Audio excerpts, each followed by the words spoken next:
മുഗൾ ചക്രവർത്തിയായ അക്ബർ 16-ാം നൂറ്റാണ്ടിൽ പണി കഴിപ്പിച്ച ചരിത്രപ്രസിദ്ധമായ നഗരമാണ് ഫത്തേപൂർ സിക്രി.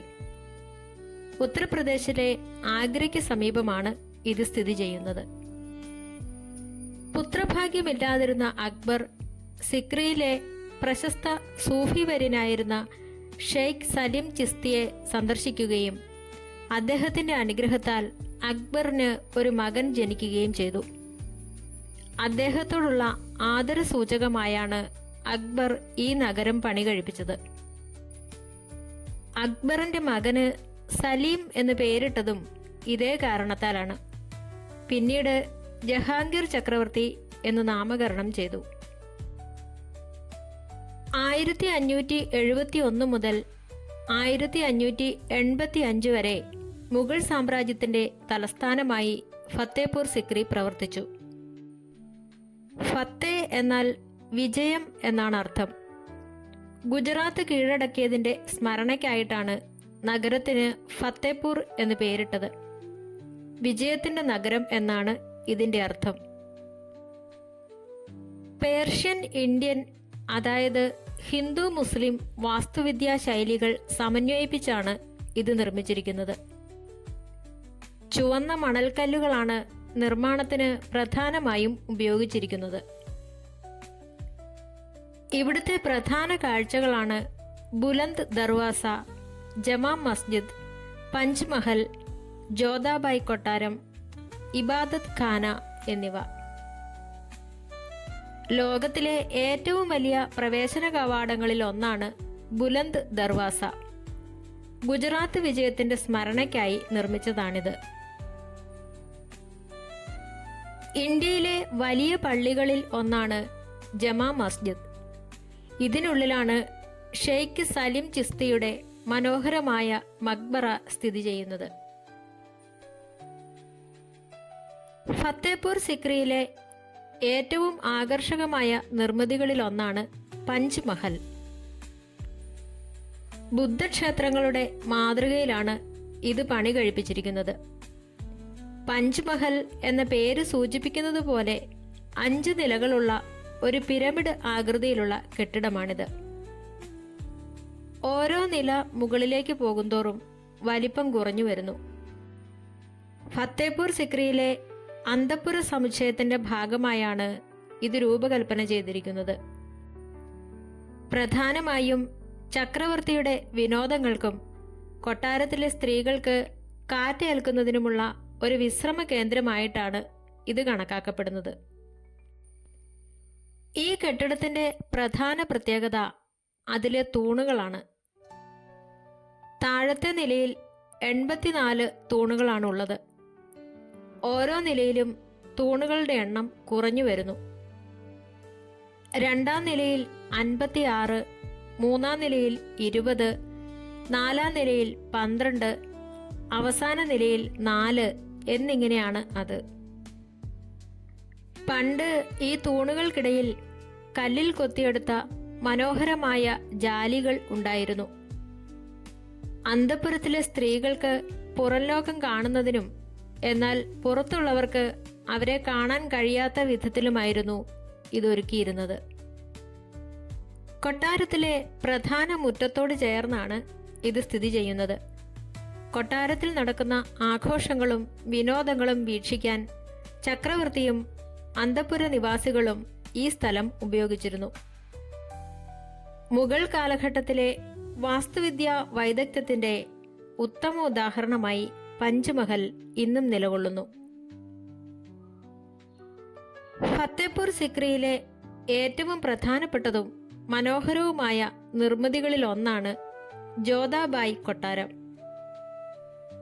മുഗൾ ചക്രവർത്തിയായിരുന്ന അക്ബർ തന്റെ പ്രിയ പത്നിയായ ജോധാബായ്ക്ക് വേണ്ടി നിർമ്മിച്ചതാണിത്.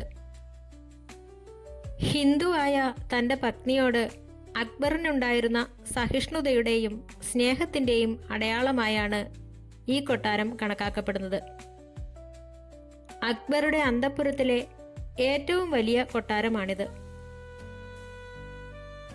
ഈ കൊട്ടാരം പ്രധാനമായും ഗുജറാത്തി രാജസ്ഥാനി ശൈലിയിലാണ് നിർമ്മിച്ചിരിക്കുന്നത്. മുഗൾ വാസ്തുവിദ്യയും ഹിന്ദു പാരമ്പര്യവും തമ്മിലുള്ള മനോഹരമായ സംയോജനം ഇവിടെ കാണാം. ചുവന്ന മണൽക്കല്ലുകൾ ഉപയോഗിച്ചാണ് ഇത് നിർമ്മിച്ചിരിക്കുന്നത്. തൂണുകളിലും ചുവരുകളിലും കൊത്തിവെച്ചിട്ടുള്ള താമരകൾ, മണികൾ, പൂക്കൾ എന്നിവ ഹൈന്ദവ ക്ഷേത്ര നിർമ്മാണ ശൈലിയെ ഓർമ്മിപ്പിക്കുന്നു. അക്കാലത്തെ അന്തഃപുര നിവാസികളുടെ സ്വകാര്യത ഉറപ്പാക്കുന്ന രീതിയിലായിരുന്നു ഇതിന്റെ നിർമ്മാണം. കൊട്ടാരത്തിലേക്ക് പ്രവേശിക്കാൻ ഒരു കവാടം മാത്രമേ ഉണ്ടായിരുന്നുള്ളൂ.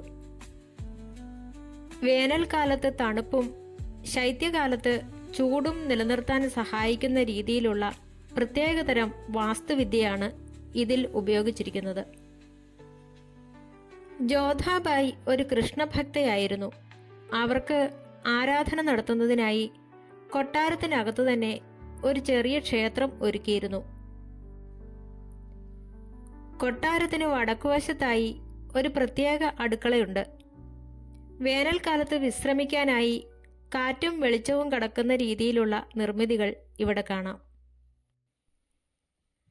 വിവിധ മതപണ്ഡിതന്മാർ ഒത്തുചേർന്ന് മതപരമായ ചർച്ചകൾ നടത്തിയിരുന്ന സഭാമന്ദിരമാണ് ഇബാദത്ത് ഖാന. ഇതിന്റെ അർത്ഥം ആരാധനാലയം എന്നാണ്. വിവിധ മതങ്ങളെക്കുറിച്ചും അവയുടെ തത്വങ്ങളെക്കുറിച്ചും ചർച്ച ചെയ്യുന്നതിനായി ഒരു പൊതുവേദി ഒരുക്കുക എന്നതായിരുന്നു അക്ബറിന്റെ പ്രധാന ലക്ഷ്യം. തുടക്കത്തിൽ സുന്നി മുസ്ലിം പണ്ഡിതന്മാരെ ചർച്ചകൾക്കായി അക്ബർ ക്ഷണിച്ചു.